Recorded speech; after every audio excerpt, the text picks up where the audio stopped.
As I say, I argue this in the book and I will argue more here. I've argued all over Long Live the ABB, several spots. People often, fans, would say, well, the Allman Brothers never used the flag, so therefore blah, blah, blah. Not only did they do it, it was official in their merch and in their promotions. And what does this say to me, right? Chuck Leavell, their piano player at the time, keyboard player, now plays with the Stones. And he's embarrassed by it. He admits, like, we weren't even thinking about it. That's true.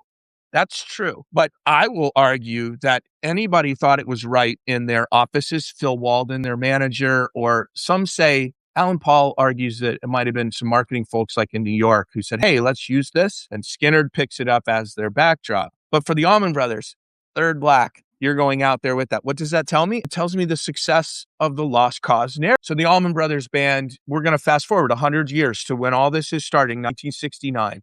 They are an integrated band from the very start. I knew you were going to somehow bring this back to the Allman Brothers band. I knew. I was like, at some point, got to get we're going to make the move. Yep, Go for it, Bob. And these are Southern. All 6 of them, 5 of them are from the South. Barry Oakley, the 6 is from Chicago. But he's a Southerner.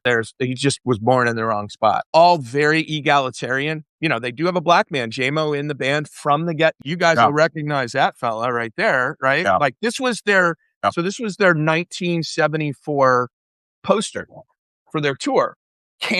Summer campaign 74, basically with Robert E. Lee coming through the flag.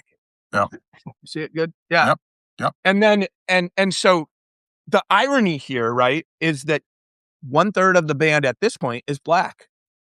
Bass player Lamar Williams and J-Mo are the 2 black men. There are images of them on stage with both the flag and this from this era. I call it the rebel flag because I want to note this. It was never an official flag, nothing like that, but it became a symbol of massive resistance to the civil rights movement, which for anybody on this call, Google massive resistance and you can see what that meant. But it was a just like it was the rallying cry at Gettysburg, it was rallying cry in Montgomery on the Selma to Montgomery march.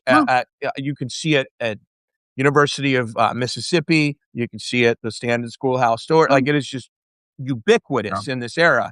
Yeah. And to say 10 years later, oh, we're going to wave the flag because we're rebel Southerners, and anybody today look back and say, and that is one of the pieces. My dissertation advisor, Van West, actually had to help me write it because he's like, you just need to say it, Bob.